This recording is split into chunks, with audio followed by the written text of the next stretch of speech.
नमः शिवाय दोस्तों। अगर आपकी राशि मेष या एरीज है तो ये रहा डिटेल्ड राशिफल 2026 का आपके लिए। जैसा कि आप सब जानते हैं, मेष राशि के स्वामी मंगल होते हैं। 2026 आपके लिए धीमी लेकिन ठोस प्रगति, सोच में बदलाव और भविष्य की मजबूत नींव रखने वाला वर्ष है। इस साल जल्दबाजी नहीं बल्कि सही समय पर सही कदम उठाने हैं।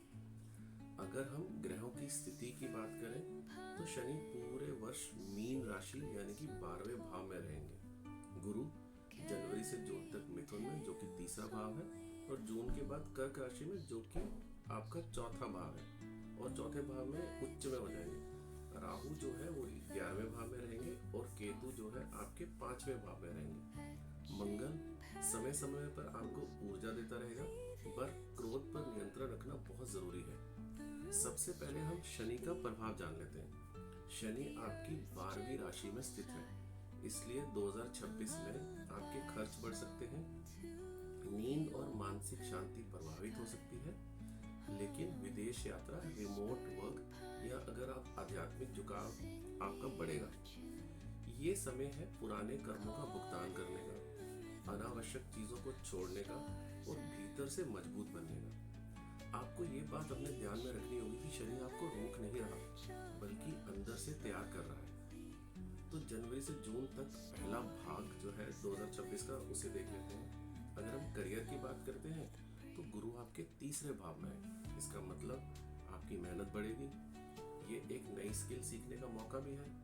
Communication, sales, training, YouTube, media से जुड़े लोगों को लाभ भी होने वाला है। परिणाम आपको मिलेंगे लेकिन धीरे धीरे मिलेंगे। अगर हम धन की बात करते हैं तो आपकी आमदनी ठीक रहेगी लेकिन खर्च बराबर बना रहेगा।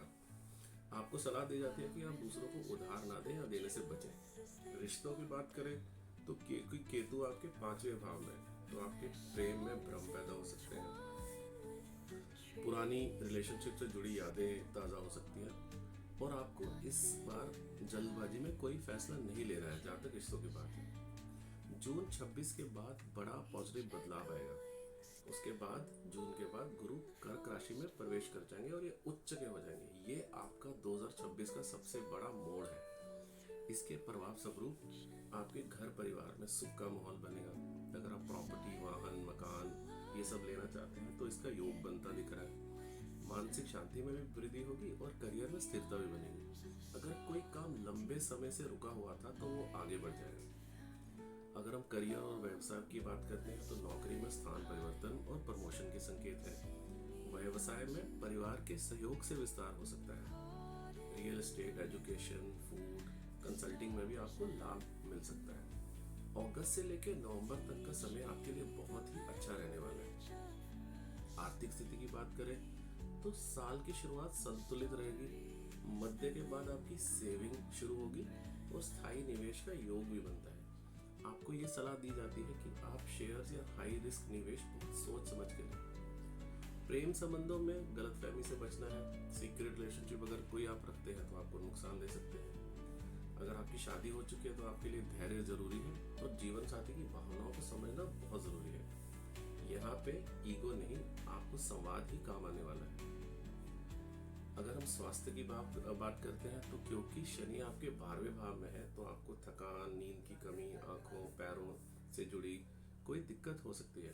तो आप योग, ध्यान, मॉर्निंग वॉक ये सब आप कर सकते हैं और मोबाइल का प्रयोग कम से कम करें। 2026 का सबसे अच्छा समय जो है वो आपके लिए जून से नवंबर तक का रहेगा। अगर हम रेमेडीज की बात करते हैं तो शनि की रेमेडीज के लिए पीपल के नीचे सरसों के तेल का दीपक जलाना सही रहेगा, अच्छा रहेगा। मंगल को संतुलित करना भी जरूरी है, तो आप हनुमान चालीसा पढ़ सकते हैं। गुरु की कृपा पाने के लिए आपको पीले फलों का दान देना चाहिए। मेरा आपसे अंतिम संदेश ये है कि 2026 तेज दौड़ का समय नहीं, सही दिशा में चलने का वर्ष है। अगर आप धैर्य रखते हैं, खर्च नियंत्रित करते हैं, मन और शरीर का ध्यान रखते हैं तो यही साल 2027-28 की सबसे बड़ी सफलता की नींव बनाएगा।